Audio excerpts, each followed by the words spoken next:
Okay, friends, we're like a week or so into March now, so we're fairly deep into 2022. Tell me, please, how many of you had it on your bingo card that by March we would be looking at gas with a $4 average around the United States? And oh, by the way, 10% at least inflation. And oh, by the way, the actual possibility of a full scale world war and people discussing things like nuclear weapons. How many of you had that on your bingo card?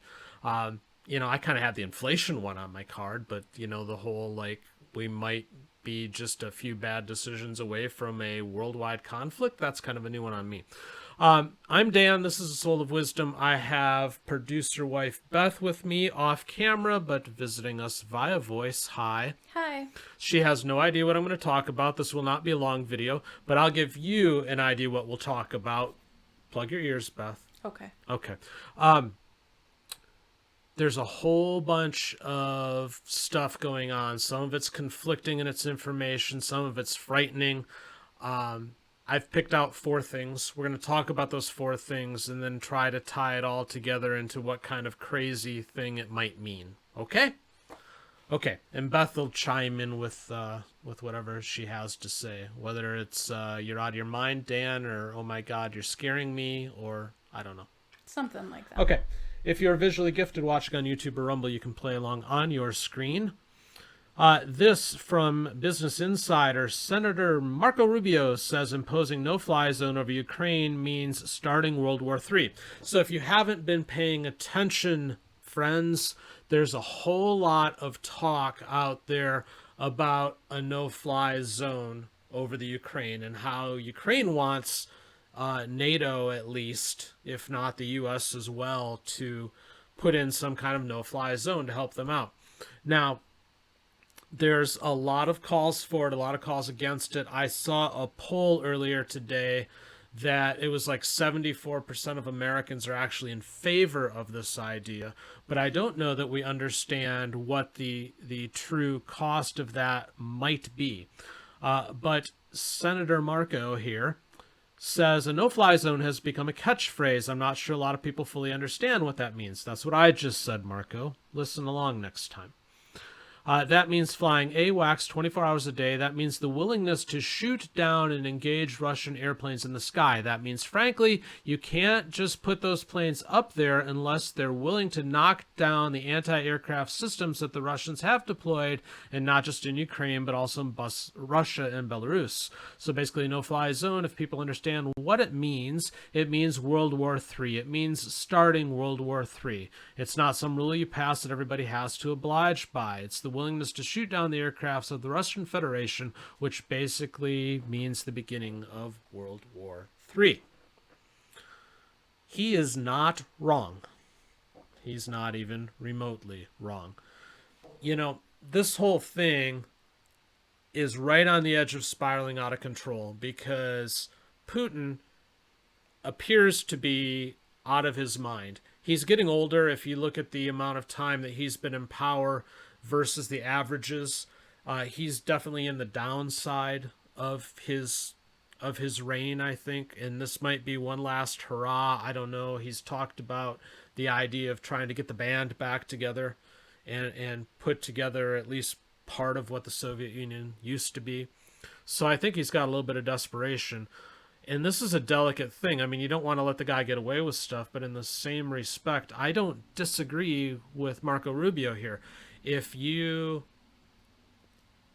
put our planes up in the sky or NATO's planes up in the sky and say you can't come in, and then they come in and there's conflict, we're definitely involved at that point. Would you agree, Miss Beth? I would agree. Yeah.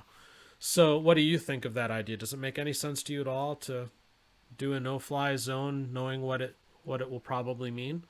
It'll be very provocative. I'm a little torn because I feel like realistically, whether we do it now or we do it a month from now, it's likely to happen.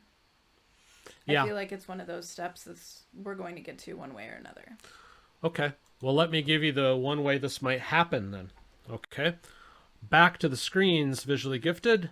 This from CBS News. Blinken says NATO countries have been given a green light to send fighter jets to Ukraine. When asked, he says that gets a green light. In fact, we're talking with our Polish friends right now about what we might be able to do to backfill their needs if they in fact choose to provide these fighter jets to the Ukrainians. Now, to make this clear, Poland is a member of NATO. So if they're going to give planes to Ukraine, that kind of gets NATO involved. Yes. Now they will try to dance around it, I suppose, and say, well, it's Ukraine pilots. We're loaning. They're on loan. And interestingly enough, Poland has Russian MiGs. They'd loan them MiG-29s. Oh. Okay. And then we give them like F-16s or something in trade. So I guess it's a way for them to upgrade. Yeah. Because an F-16 is more advanced than a MiG-29, though MiG-29 might be more maneuverable.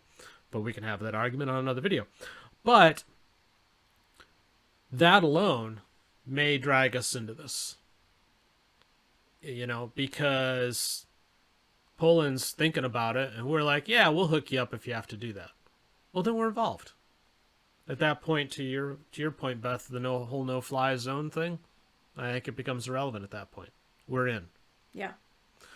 Unfortunately, we're not the only people who are worried about being in. This from Fox News. Maria Baranova fears we're on the brink of nuclear war after quitting Russian state-run media over Ukraine. Now, Maria here was the editor-in-chief at RT. That's Russia Today. They're one of their state media arms. And she resigned because she feels this whole thing is falling apart. I'm just going to paraphrase this article a little bit. She's concerned about war. She's concerned with how crazy this looks. And she thinks that that Putin has kind of maybe lost it a little bit.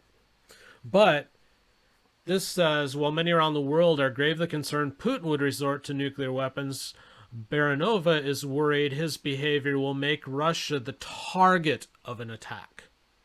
She says, I suspect the Western world will use it. This is a very dangerous situation. So her view is, my guy's crazy, and he's going to prompt you guys into bombing the crap out of us. Yeah. So you've got worry on that side of the world as well.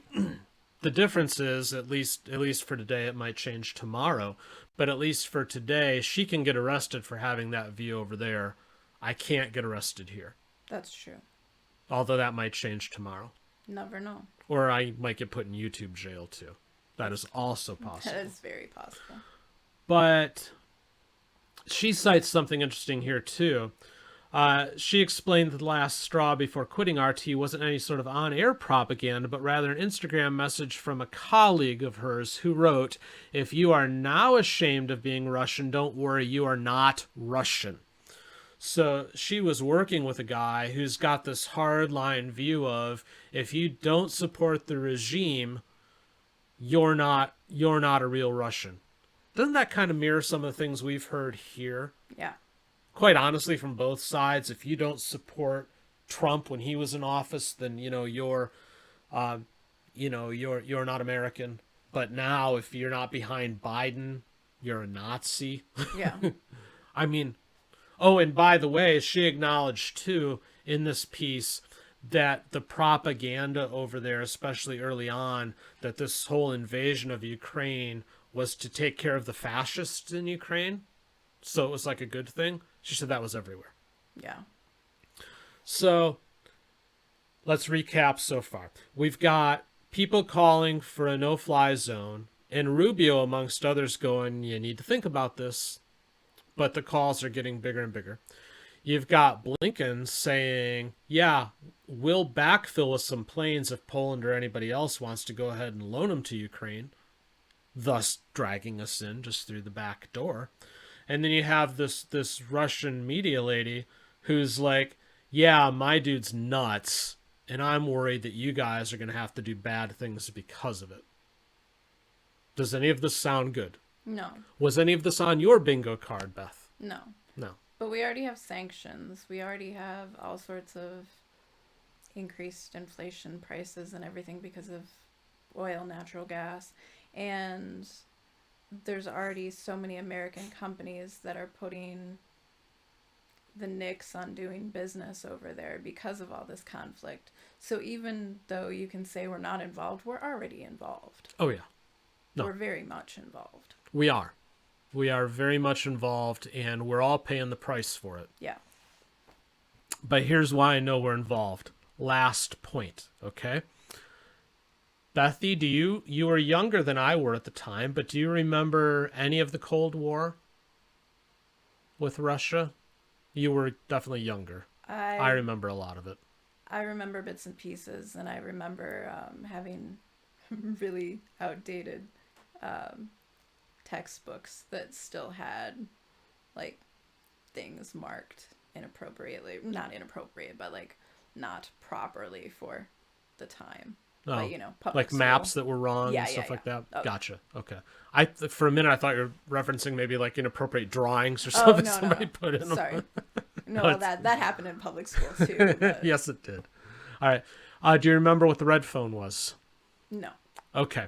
So, listeners, if you don't remember what the red phone was a direct communication line between Washington and Moscow.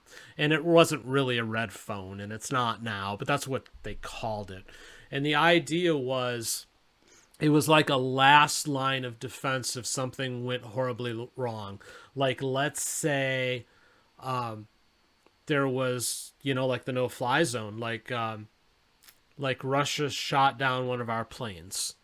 We would get a hold of them on the red phone and say, our finger's on the button and we're ready to go here. So did you really mean to do that? Or was that an accident that we need to talk about? Let us know because we're ready to go. And then they would go, oh no, that was an accident. We thought it was such and such. And then you go the diplomatic route to fix that. But it's like a last line of defense. Okay. Well, good news. This from The Independent. Hello, Moscow. U.S. says Russian defense officials picked up test call of the deconfliction hotline. That's the red phone. This over the weekend. They tested it out. It's back.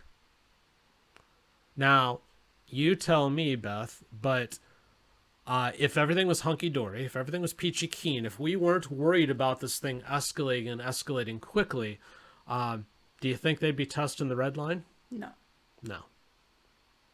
So, there's all sorts of conflicting stories, all sorts of conflicting information, and we could go on for hours, and I'm not going to do that because I'm about to wrap this video up because it doesn't need to be a 5-hour video.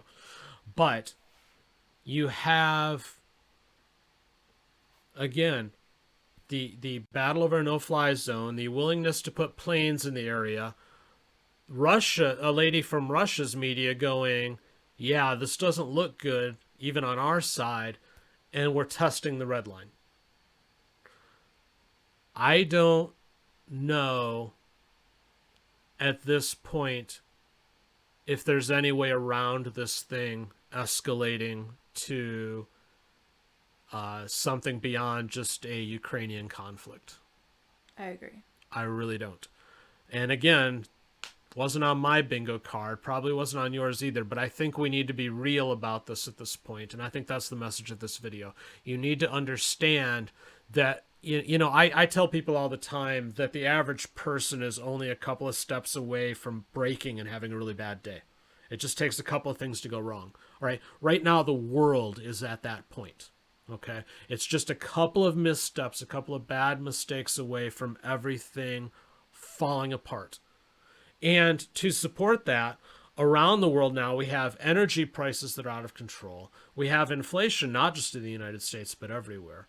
We have food shortages that are getting more and more real. We have logistics and supply issues. The key to those two things will be the food, in my opinion. When you get to the point where the energy costs and the shortage and everything else start to really mess with the food supply in the U.S. and in Europe and in Russia and all of that, all right, that's when people get nuts. Well, that's when you start to get like ration coupons and stuff. Yep. Yeah. When that happens, look out. And I don't think we're that far away from it. Think about this. 2 weeks ago, we weren't talking about any of this, and now we're talking about the real possibility of some serious conflict to the point where we've reinstalled the red phone. I'm just saying. I'm going to go ahead and leave it there. I want you to let that burn into your brain. There's no other purpose to this video than to say, I think we need to be aware of just how fast this has moved into a bad place. I hope I'm wrong. I hope this whole thing just stops dead. I hope Putin comes to his senses. Diplomatic solutions come into frame. But I'm also a realist, and I'd rather prepare for the worst, and I think we need to be aware of the fact that the worst may be a real possibility at this point. Any other thoughts, Bethy? Nope. Okay. Thank you for your yeses and nos today. Please do, if you enjoyed the video, like, subscribe, share. Those things help us out. One of the best things you can do as well for the algorithms is leave a comment. So let me know your thoughts. Do you feel that we are on the brink of really bad things, or do you feel like I just made a scary video that really means nothing? Let me know those thoughts, rather. Yeah. I'm so worked up, I'm not even speaking right. So we're going to go ahead and leave it there. Until the next time I see you, thank you for watching.